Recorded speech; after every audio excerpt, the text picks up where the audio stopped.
Bend it off of your snips or off the brake or something like that, or off the cutter. But try to get that fold up on that one so we don't get any wind-driven rain inside there. Okay? And then just remember, just kind of a quick, if you guys forgot the video already, a couple of different ways you can go about this. Okay? You're going to go ahead, once you get this panel on, we're going to come back with our second panel. You can cut it out, just like so. And remember, we're going to throw caulking in here. Okay? And we're going to set that panel on just like so. Now some people, if you have a bender or something like that, will choose to put that first and they'll bend that. Okay? Same thing, we'll go ahead and caulk that, and then we're going to go ahead and put that panel down if we do that bend. Okay, both are acceptable. And then we're going to come back with my head wall. Okay, so head wall, and remember, we want to extend this past because this is 4 inches right here, right? We want to keep those lines square to keep everybody happy so it looks done correctly. Okay?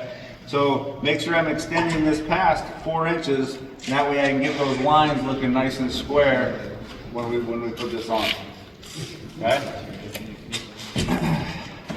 And so then once we get all this on, come back with that sidewall underpan, and then we can go ahead and throw this guy on just like so. And remember, at least a ½ inch past my corner so that water gets past the corner. Do not put this flush like this. There's going to be that pinhole, and that will lead to issues. Okay? Corners are where leak happens, so we want to overlap our corners to get everything away from them. Okay? So as you can see here, this we put this down just like in that video, and then this would be, you'd see this because my next row of panels is going to be up here. Okay, and you're going to see this brown ribbed metal. Okay, so homeowners are probably not going to like to see that. So that's where that valley or sidewall pan extension comes in handy.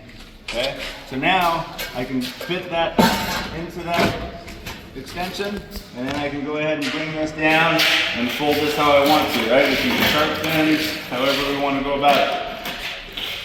And then we're going to hold this up here, next panel comes in, now all I see is the stone coat all across the board, okay, instead of seeing that ribbed metal.